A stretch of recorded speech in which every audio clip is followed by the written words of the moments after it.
Jai Janabin as well. We can invite Dr. Bipin Doshi.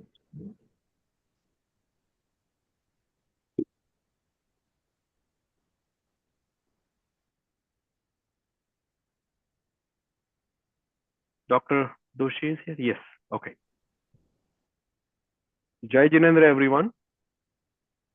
It is honor to provide brief introduction of Dr. Bipin Doshi, a notable Jain scholar from Mumbai, India. By profession, Dr. Doshi is a physician and now dedicated his life for last many years to community service. Dr. Doshi is a Jain philosopher. He has played pivotal role in establishing the Jain chair at Mumbai University and Jainology department at Subandip Vidyapith. Dr. Bipin Doshi is also an accomplished author. He has penned many books. Additionally, Dr. Doshi has conducted research on ancient Jain personalities and has produced multiple professional dramas on such topics. In addition, Dr. Doshi has served as a vice president of Birayatan, founder secretary and past vice president of Jito Apex, and involved in Jaina Vishwabharati Institute activities. So this Paryushan lecture series is on subject Practical Jainism, Basics of Jain Philosophy, with today's session is on Science of Forgiveness. This session will be recorded and will be available on Jaina YouTube channel. And with that, please welcome Dr. Bipin Doshi. Jai Jinendra.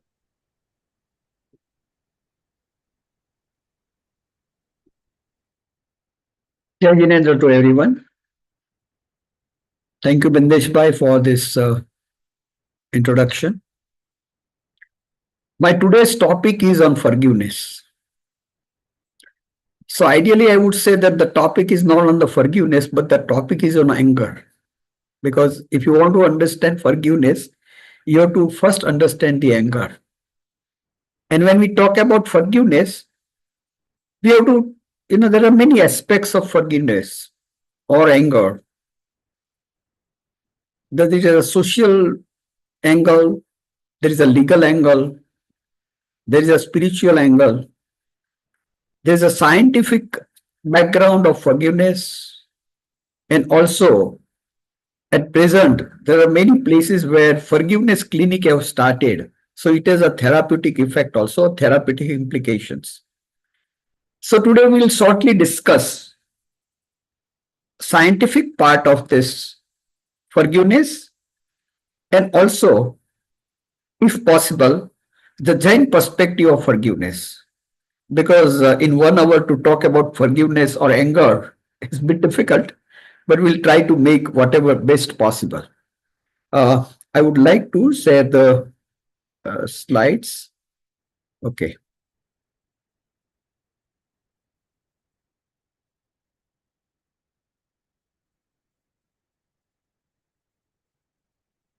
So, can you see the slide? Yes. Okay.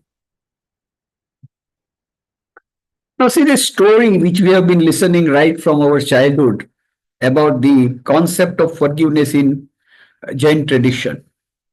There is a cowherd, and he puts the nail in the ears of Tirthankar Paramatma Mahavir, and Mahavir does not react, and he forgives him.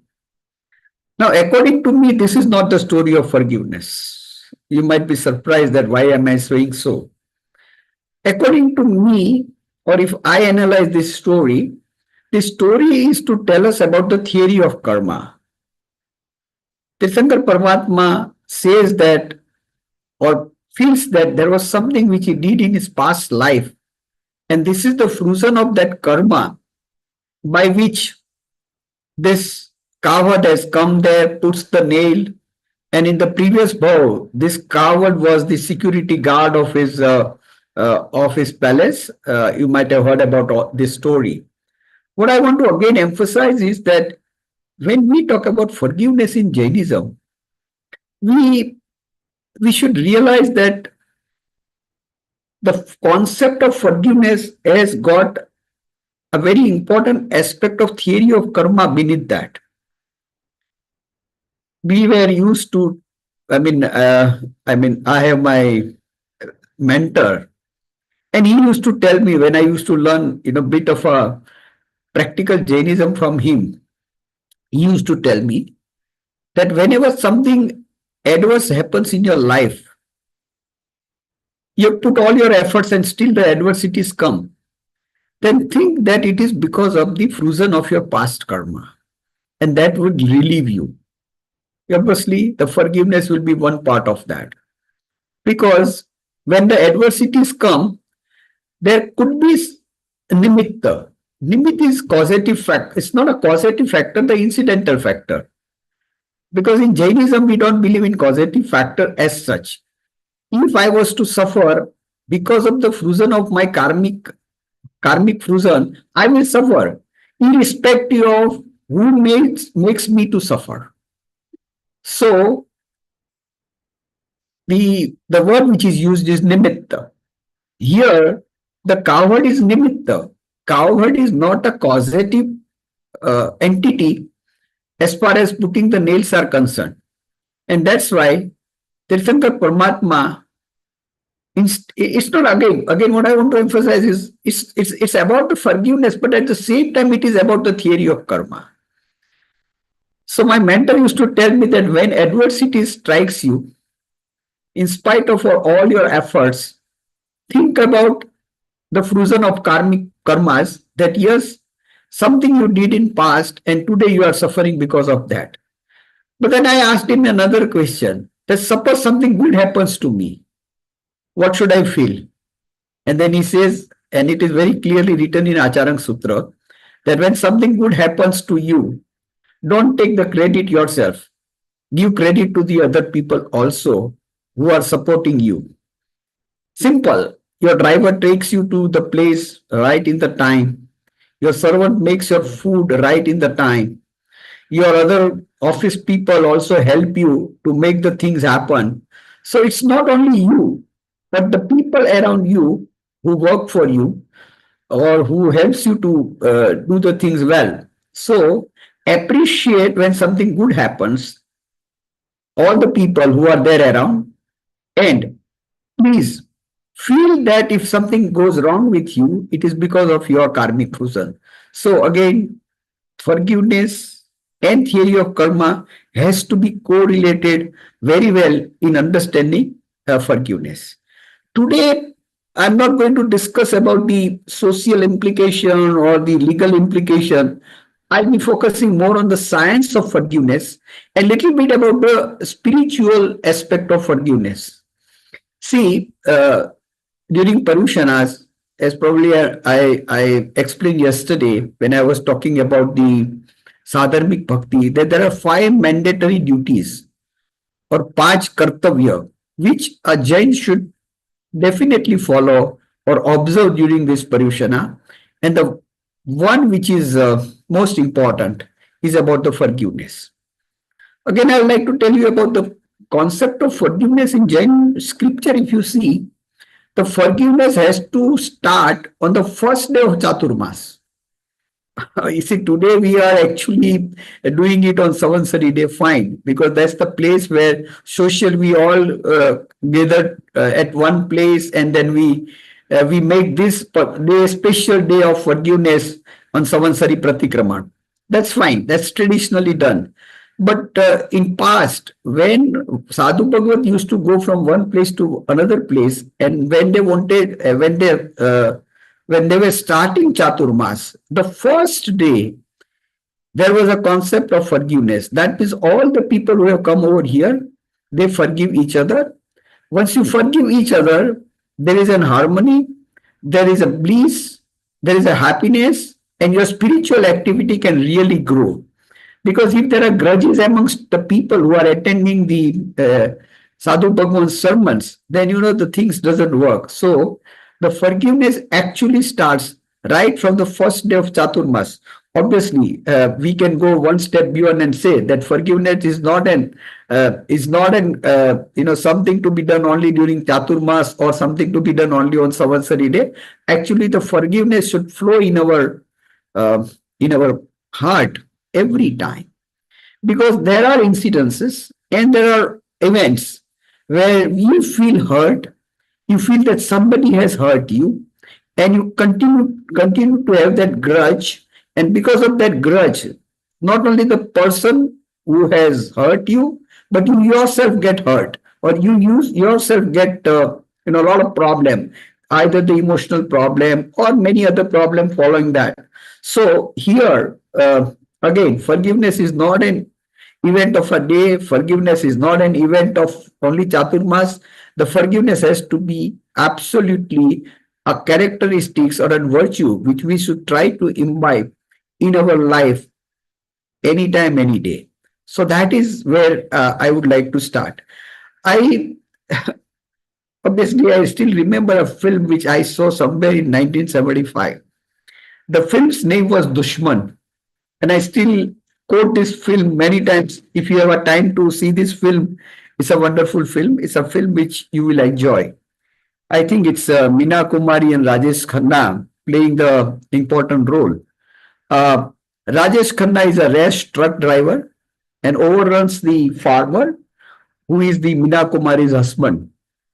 And the judge makes a very different kind of punishment, and he says Rajesh Khanna, or the truck driver, to go to this village from where the farmer was and serve in his field, work for 2 years there instead of spending the time in the jail. This is a very unique situation. You are the prisoner is sent to the village where all the other villagers are hostile to him, the family is hostile to him, and he's supposed to work hard in that field. However, the story goes that in 2 years, this prisoner, Rajesh Khanna, works very hard into this field. He actually tries to help as many people as he can. He tries to reform a lot of village problem.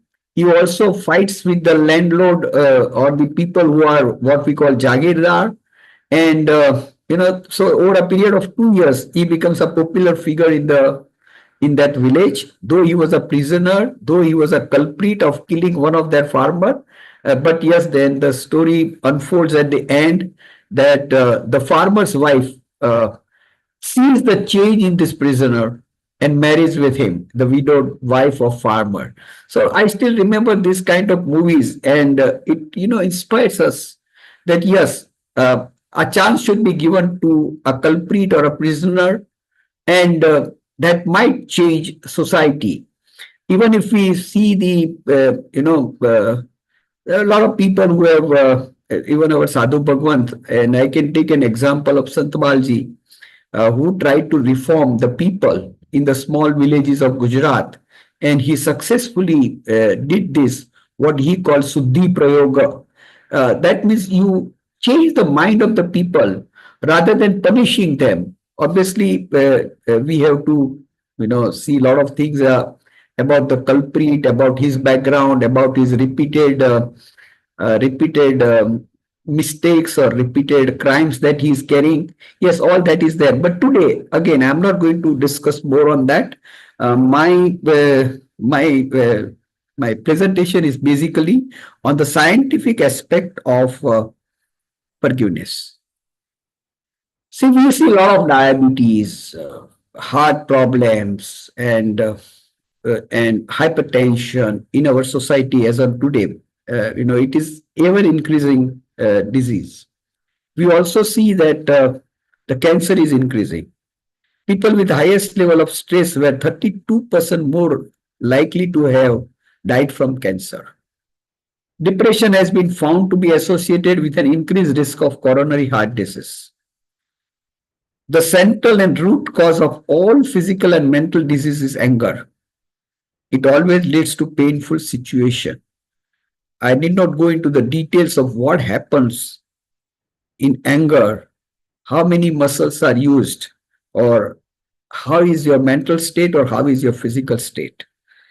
Krodha of four passions: Krodha, Mana, Maya, Lobha, anger, ego, deceit, and greed are considered to be our most vital enemies. Arihanta. The meaning of Arihanta is one who has conquered over these four passions. Let me repeat again the four passions: anger, ego, deceit, and greed. Deceit means cheating. It's a simple word. You cheat somebody. Or Maya. Maya means, somebody asked me what is the definition of Maya. I said simply in Acharan Sutra, it has been very well described. You think something, you do something, and you speak something. That means there is no harmony between your thought, speech, and your actions. That is Maya. You try to show that you are happy, but you are not actually happy. Within you, you are either unhappy or you are grudge and things like that. So the meaning of deceit is Maya. Now, see, the first thing out of all these four passions, the first one is used is anger. Anger, then ego, then deceit, and then greed. Now, this chronology is very important because anger is something which you cannot have all throughout your 24 hours. Ego can remain all 24 hours. Deceit can be also for all 24 hours. And obviously, greed also can be throughout your life. So, anger is something which is always temporary or always momentarily. And when you feel that, yes, this anger is momentarily, there is a chance that you can control it. There are people who ask me that, how can I control my anger? So I said, I usually, this is an old story that whenever you get angry, just put one nail on the wall of your bedroom. I mean, you use a cup, cardboard or something. Don't spoil your wall of your living room. Just take a cardboard and put one nail on that. When you again get an angry second time, put another nail. When you again get an angry on third time, put a third nail. And practice this for a few days. And gradually start feeling that, okay, today was the 10 nails, then it became 9, then it may become 6, or then it becomes 3, and then it might become 1. Self-realization that, okay, what was the need of, having an anger 10 times a day or 15 times a day? And again, when you remove the nail, there is always a mark there. So even when we get rid of our anger, the mark remains in our heart. And that's why all these things are, see, somebody hurt you and you got angry on him. The fellow may not be concerned about it. He forgets about it. Like a professor fires you and the professor forgets about it because he may be firing 10 students a day, but you get hurt. You continue to have that grudge. And that grudge which remains within you is very, very, dangerous to your physical health and your mental health. Jainism is the most important religion which has prescribed forgiveness for reducing and eradicating anger. Now, again, I would like to tell you that forgiveness cannot be a monopoly of any religion. Again, we should be very clear. Sometimes we say that, Kshama Apna or Kshama Avirasya Bhushnam, that's fine, okay. But if you really see all the religions of the world, you might have a confession, which you staying in USA must be knowing about it.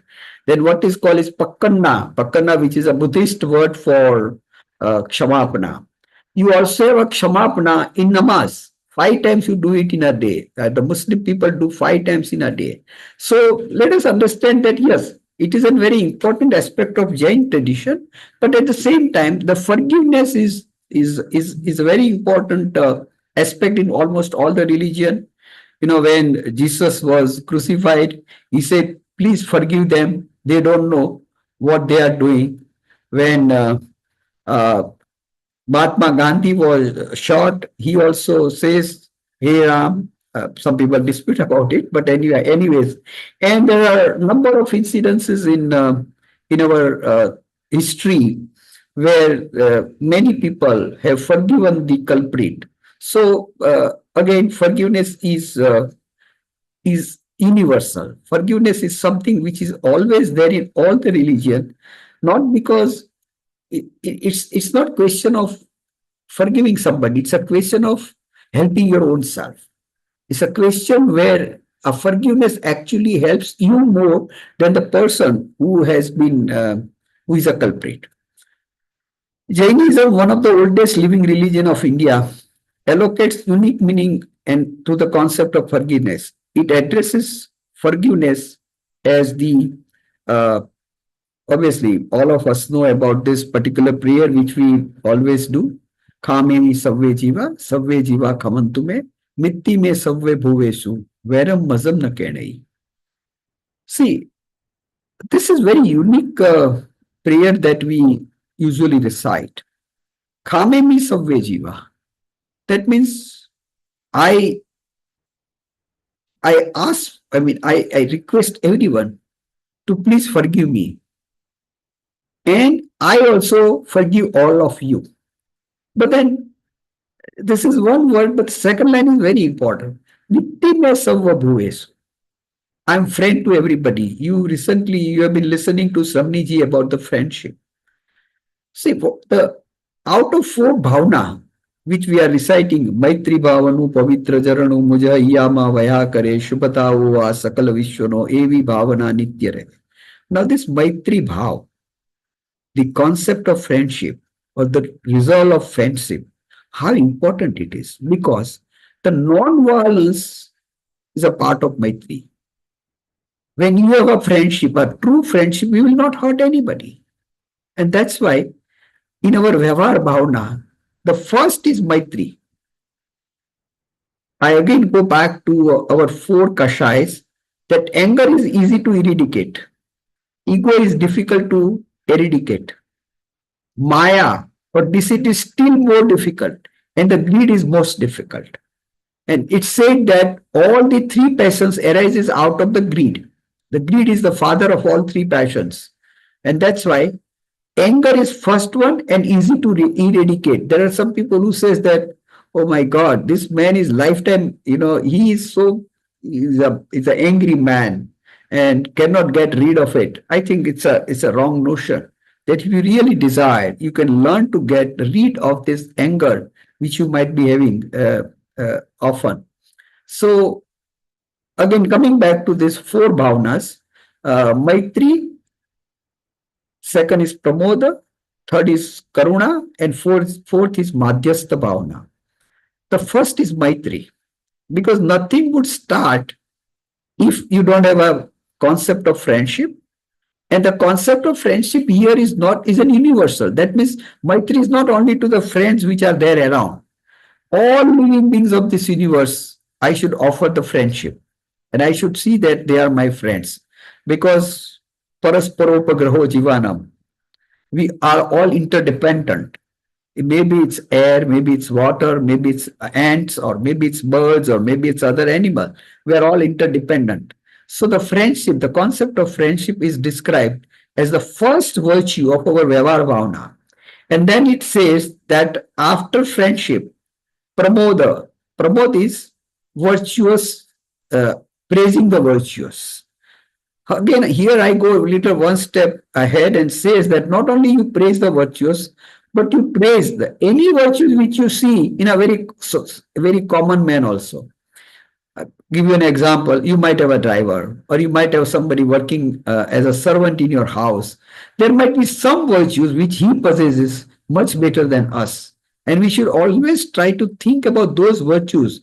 Usually what we do, we don't think about the virtues of the other people. We think virtues of ourselves and mistakes of the other people.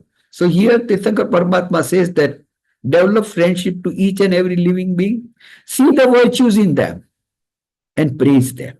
Don't see the mistakes. See the virtues. That is called Pramoda Bhavana. Gunati Varela Gunijana Dekhi Hayu Maru Nrutya Kare. See, what a word which is used, that I should be so happy when I see some virtues in somebody. Gunati Varela, and then I bow down to them. And you are not going down to an individual. You are going down to the virtues which he is possessing. So and that the third bhavana which is said is Karuna Bhavana. That yes, there are people who doesn't look so good, who doesn't do good deeds. not because they are bad. Just think about Karuna Bhavana is compassion. Compassion means, see, ultimately, what are his karmic reason that he is doing this bad thing? So, compassion. For good people, Pramod Bhavana. For the people who are not doing so good, compassion. And lastly, we are not take, I mean, we cannot change the world. We try to change the world. And that's the Madhyastha Bhavana, that yes, मार्ग बुरेला जीवन पथिक ने मार्ग चिंतवा उभो रहू करे उपेक्षा ते मार्गनी तोय समता चित्त धरू.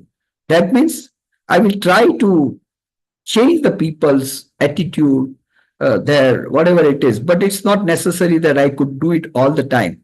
And when it doesn't happen all the time, I have to keep equanimity in my life. Otherwise, I will get disturbed.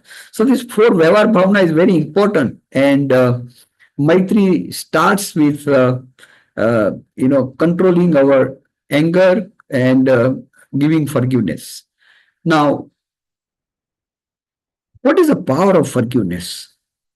I'm going to talk about the forgiveness, the science of forgiveness, because it eradicates disturbances within the mind and the body, and it restores the harmony. How does it do it? Let's see it. If you take the sentence of Mr. Nikola Tesla, he says that everything which you want to understand this universe is about the energy, its frequency, and its vibration. See, science talks about something which they call dark energy and dark matter. Dark energy is not something which is dark. The dark energy is something which we can't see. All the energy which is happening around, even the vibrations which are coming right now from my computer to your ears, is all energy. Is energy which is transmitted from one place to the another place. So everything happening in this universe is energy. There are some energy or some vibrations or some frequencies which we have been able to detect, but there's large number of energy which our science has not detected. And science says that 75% of this universe consists of dark energy. 75%.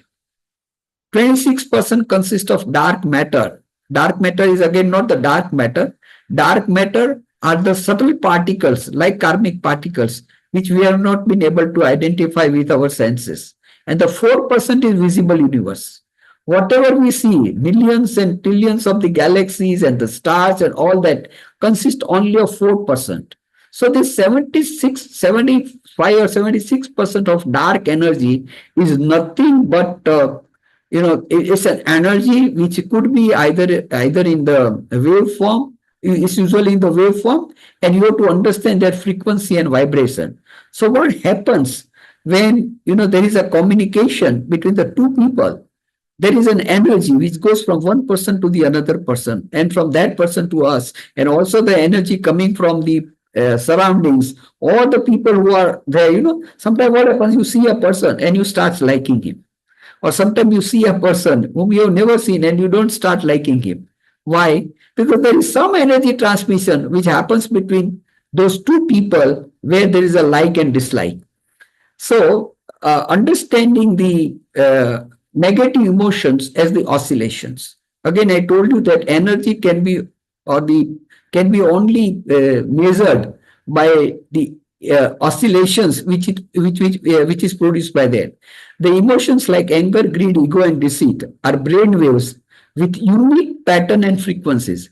I have tried to give this pattern and frequency, that how the anger, one side is the amplitude or the quantity, the other side is the time and distance. Again, this is about the ego. Ego is little subtle. Anger is little, harsh. The ego is little subtle. You don't see, so much. It's within. So this is kind of the graph that will be created in the oscillogram when you study this emotions. Then about the deceit, this is very sharp. It happens within, but it is very sharp. It is very strong, and it goes like a V and inverted V waves. And then there is greed again.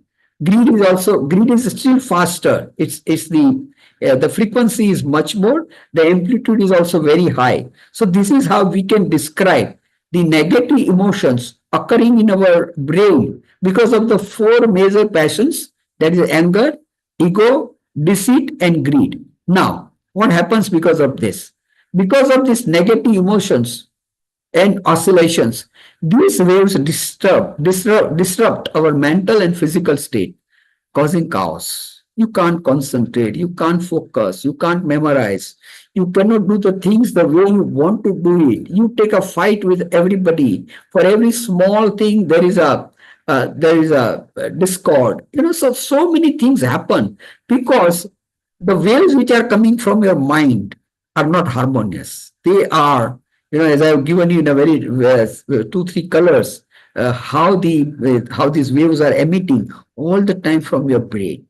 You must have seen some people having this kind of, you look at them and you find that this man is so disturbed. Something is happening in his mind. The word which we use mind is that something is happening by which this kind of negative emotional oscillations are happening in his mind or in his brain because of the anger, greed, deceit, and anger, ego, greed, deceit, and greed. Now, how does this Jain philosophy explains this? That this is beyond physical reality, and oscillations also have a metaphysical effect. They influence karmic particle, obscuring the soul's true nature and perpetuating karmic cycle, what we call Jnana karma, Darshana karma, Mohaniya karma, Antray karma, and obviously it leads to the Shubha or Ashubha Ayu karma, Shubha or Ashubha Nama karma, Shubha or Ashubha Gotra karma, or Shubha or Ashubha Shatavedriya or Asatavedriya karma. So when these oscillations occur, they persist and propagate, raising a very important question.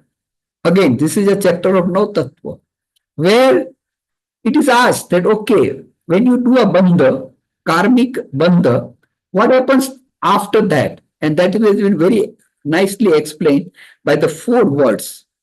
That yes, what are the attributes of these emotional vibrations as described in Jain text? So first is Prakriti. When these negative vibrations comes, what kind of vibrations are these? These negative vibrations, are they related to jnana? Are they related to darshana?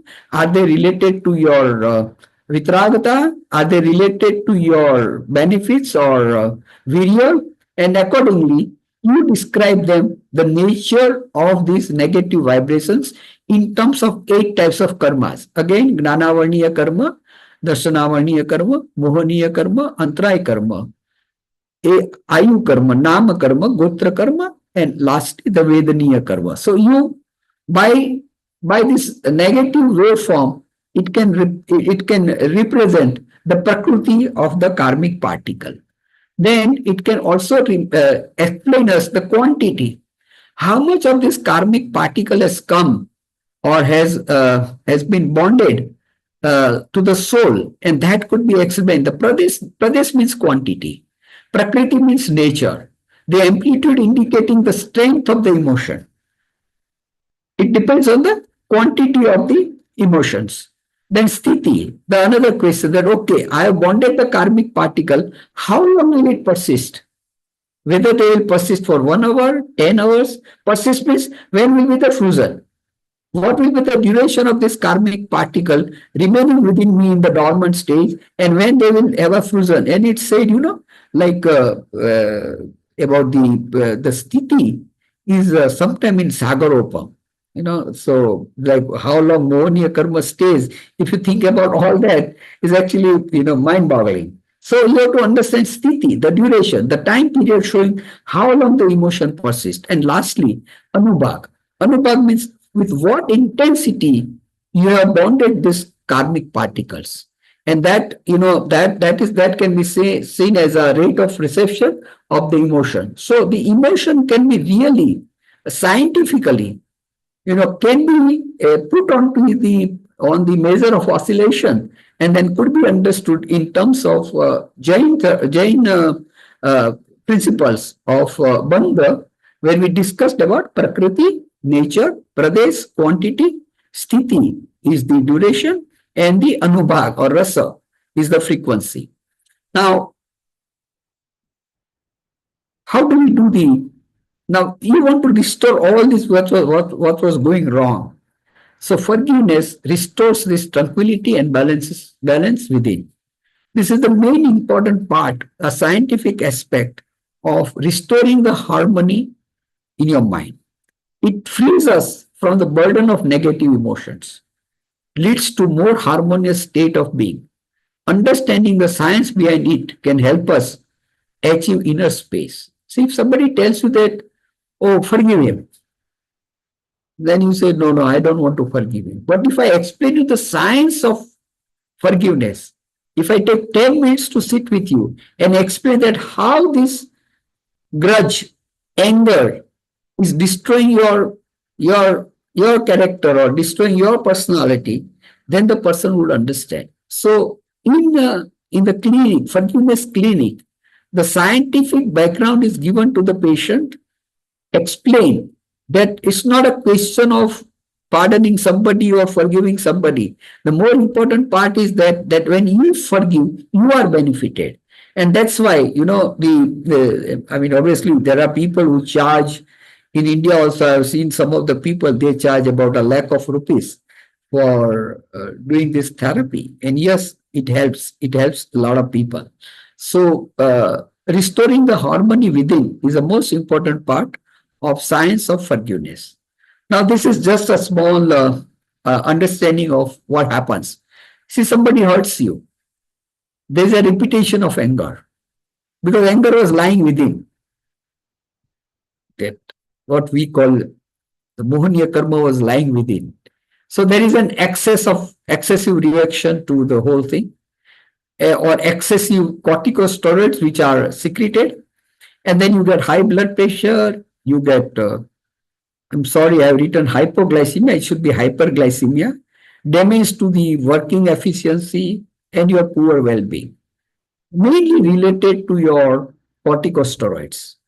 But if you go the other way around, then if you accept or if you act or if you do in forgiveness, the appropriate production of corticosteroids. The corticosteroids are not in high level. They will be there only at the level which is required. Obviously, there are other hormones like dopamine, serotonin, endorphin. These are the other pleasing hormones which are also produced within you.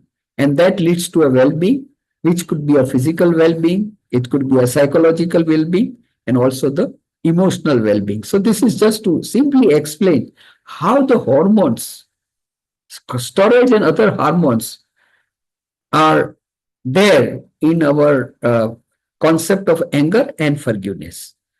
Obviously, there are three kinds of forgiveness which one has to remember: the conditional forgiveness, unconditional forgiveness, and supreme forgiveness.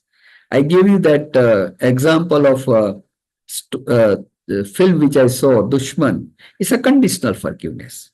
And, Tirthankar Mahavir's forgiveness, which we saw, is considered to be a supreme forgiveness.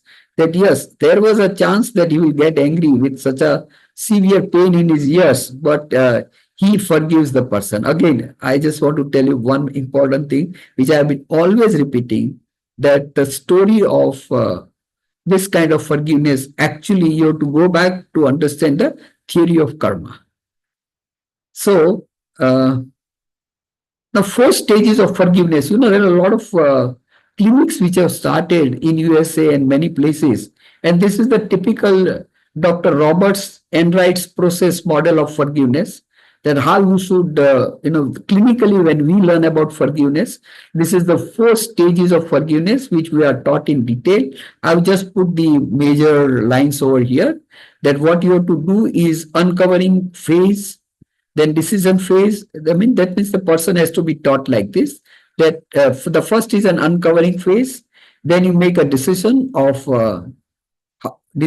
forgive, then you work on that, how to forgive, and then you work on the outcome of that. So these are the four stages where we teach our patients about the forgiveness. Obviously, it takes a lot of time. You need a lot of patience, and you have to really deal with that number of things which can come up in your therapy. But yes, definitely, there are I mean, I said the success rate is quite good.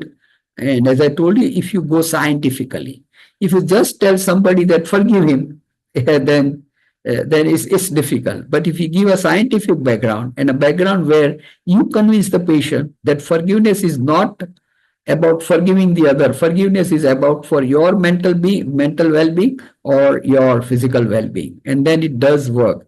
I have experienced this in my life. I don't say that I have treated many patients, but I have treated few patients on this forgiveness as a trial of this concept, and I use this Dr. Roberts and Wright's process model, and it needs a lot of time to explain to the person that what we are going to do and how we are going to treat the person. Obviously, there are some people who refuses to accept apology, and obviously there are a number of things that we are supposed to do. Give them the space and time, reflect and acknowledge, show them continuous respect, accept their decision, learn and grow, and seek the support. So these are some of the things which, when there is somebody who refuses to accept the apology. Now, the big questions come over here. This is a very important question. Is it really good to forgive those who have misbehaved with us, who have ruined our life, who have cheated, betrayed to us, who have taken advantage of their post, we have stepped to spoil our healthy society, we have broken the social norms beneficial to all, we have increased the ratio of rape, we have produced murders in beautiful nation. Should we pardon them? Should we forgive them? So, yes, the society will not exist. The system will not exist if there is no system of punishment. So, punishment is required. But yes, at individual level, I'm talking at the individual level, not at the social level or the national level. At individual level, there is all possibility that you confront with many people in your life, and for your happiness, for your comfort, for your emotional well-being, it may be a good to forgive the people rather than keep the grudge. So it's an individual choice, but obviously there are some incidences where you cannot forgive the person. You have to punish the person, otherwise the system will not work, because you actually need a system to work in nation or in the society.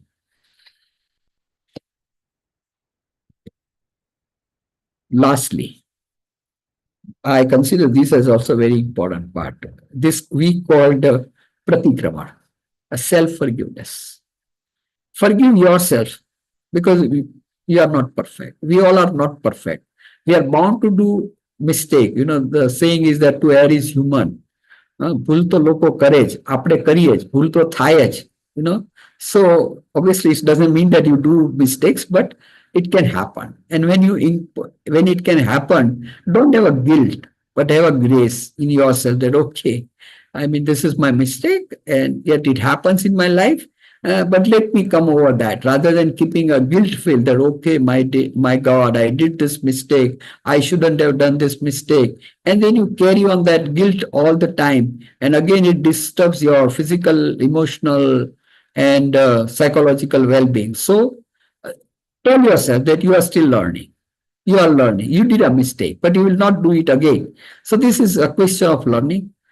Show yourself patience and just say that yes, it's a journey. When you are having a journey, there are chances that you might do a mistake. Realize that you have done a mistake. Try to set you correct it afterwards or immediately as soon as possible. And that is what we tell about pratikraman or prayaschit. The seventh penance, as described in our scripture, is prayaschit, and prayaschit consists of two parts. One is pratikraman. That means you confess, or you recite about the misdeeds which you have done, and then you take pachkan. Pachkan means you resolve that you will not repeat the mistake again. So most important part is not only to forgive others, but to forgive yourself, which will again make you a better individual. So with this, I end my presentation, and we are having still about 10 to 15 minutes. And see, what I have tried is that just to say that forgive, is good, but all the time it doesn't work. And at that particular time, you have to give the person a scientific background to educate him that how forgiveness is useful for his own well-being, physical well-being, psychological well-being, and emotional well-being. So this is how the forgiveness clinics can work. Again, in India, it has not yet started in a big way, but yes, it has a lot of potentials to change the health of an individual, because so many psychosomatic diseases. Maybe it's a depression, maybe it's an anxiety, maybe it's an obsessive compulsive syndrome, and maybe sometimes schizophrenia. They are all precipitated because of the anger. And learning and forgiveness is not only good for the individual, it's good for the family, it's good for the uh, just 1 minute.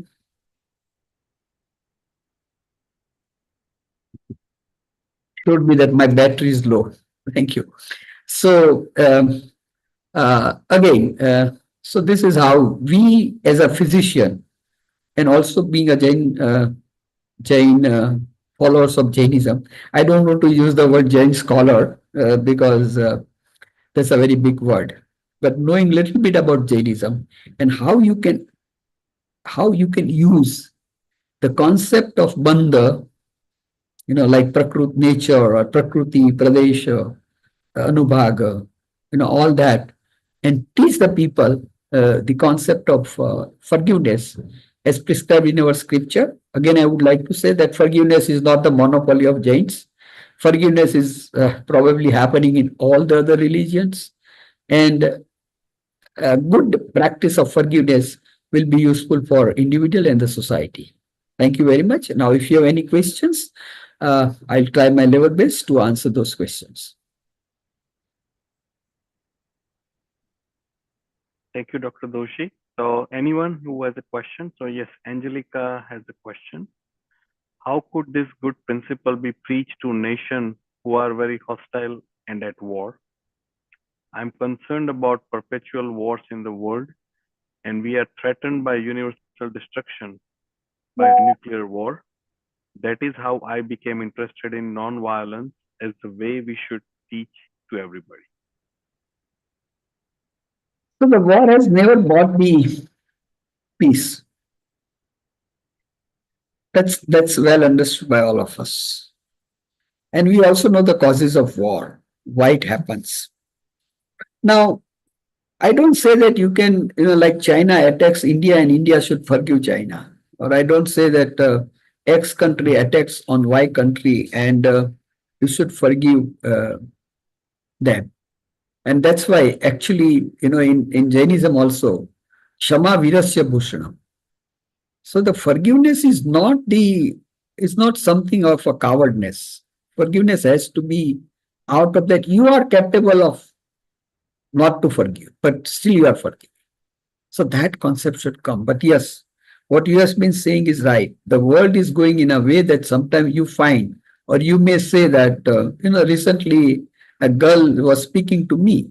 And when I was talking about the non-violence of Mahatma Gandhi, I said, yeah, Mahatma Gandhi, or they said that, if somebody slaps on your one side, you give the other side. So she said that do you mean that if somebody rapes a girl, you give another girl? These are the questions which youngsters are asking us. So yes, as far as society is concerned, as far as the nation is concerned, as far as the legal system is concerned, it has to follow its own course. Here, the forgiveness is more important as an individual level. This concept of forgiveness is not something which you can make universal. No, this is at the individual level where out of 10 confrontation which you have in a day, maybe 10, 5, 1, 2, whatever it is, there would be a possibility of accepting the concept of forgiveness and make yourself better. I mean, I would limit the concept of forgiveness to the individual level only, not at the national level or not at that level. That cannot happen, and that will not happen. Yes, we teach non-violence.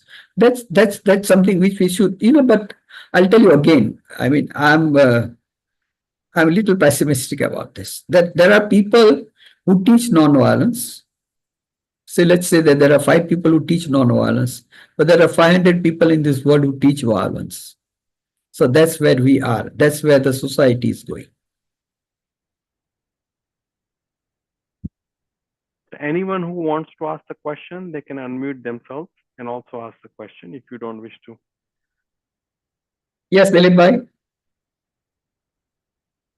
Please unmute yourself.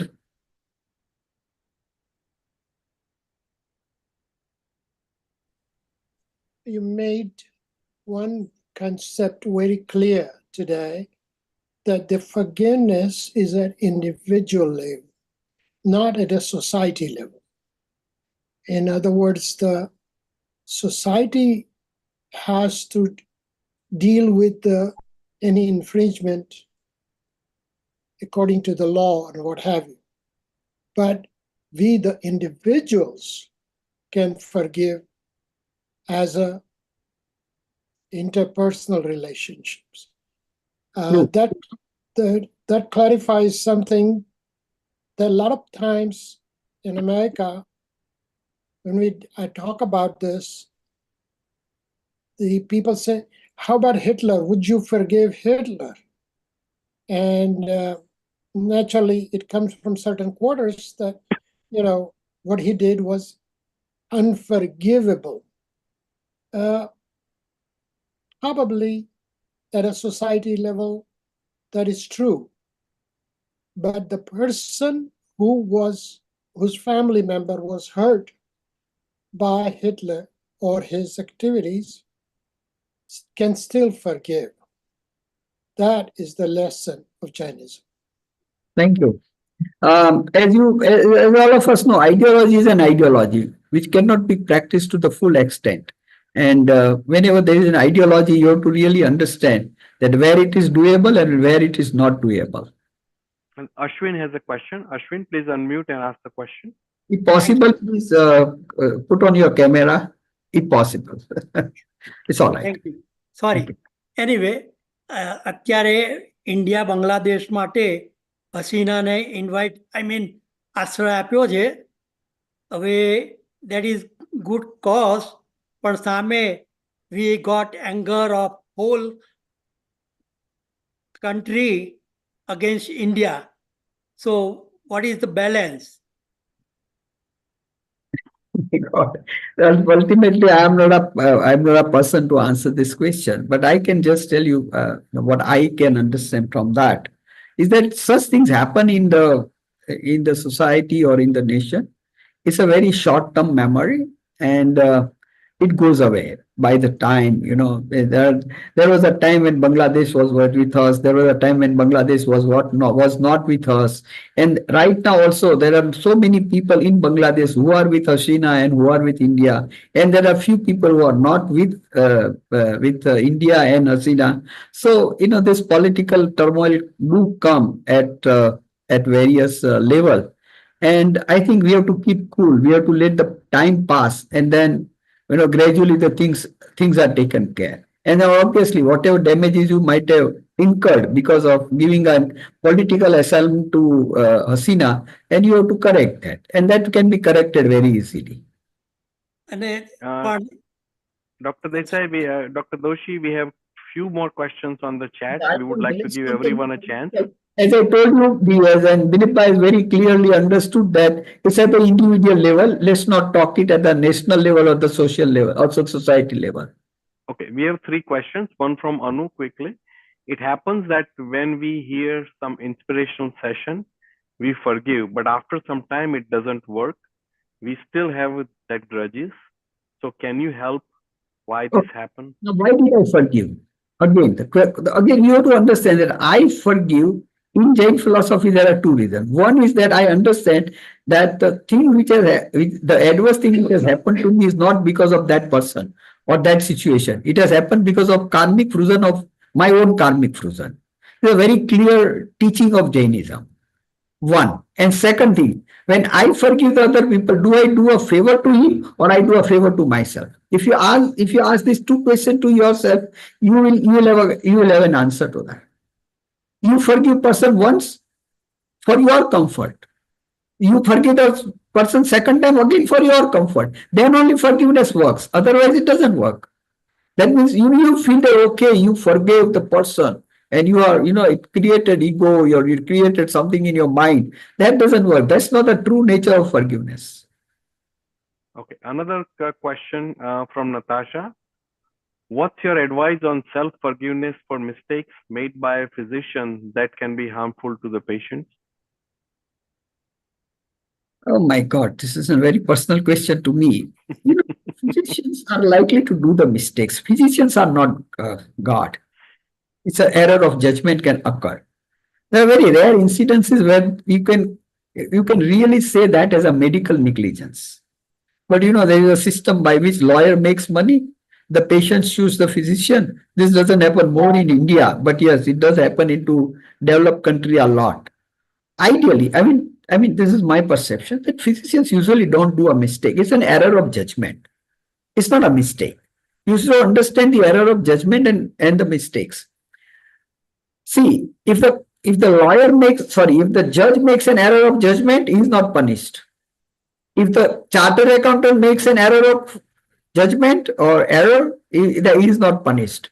But when it comes to a physician, where he makes an error of judgment, and as a physician, I know sometimes that when you are dealing with a very critical situation, you have been, so many things go in your mind about the patient, and something might be happening outside and about the relatives, and there is a possibility that, so if you have genuinely not neglected the patient, then the doctor should not be sued, and obviously law takes care of this, that error of judgment can occur in the life of physician, uh, but he has to be careful. Okay, So and then I think last question I think we want to kind of address. The Alok has asked, once we realize we are going through emotional situations such as anger, what is the one thing or best practice that can be done at that moment to come out of that situation quickly, and how to realize that quickly? first of all, you have to understand that this is an anger. The first thing is a self-realization. This is the anger. And this anger can hurt me. This anger can damage me. This anger can destroy me. Once that is what the four stages of forgiveness clinic, which I told you, that you have to reflect on your own self. And once you start reflecting on your own self, then all the remedies would come gradually. So the first and foremost stage is to realize that I am angry, the anger has occurred to me, and this is going to give harm to me rather than the person who has hurt me. Okay, so thank you very much, Dr. Doshi. That was a very, insightful session and enlightening the Jaina community with the Jain meaning of anger and also science of forgiveness and aspects with connection to karma theory. So tomorrow's session topic is economics of Tirthankar Mahavir, and Jaina Paryushan session recording will be available to review on a Jaina YouTube channel. So with that, I will request Dr. Doshi to say Manglik.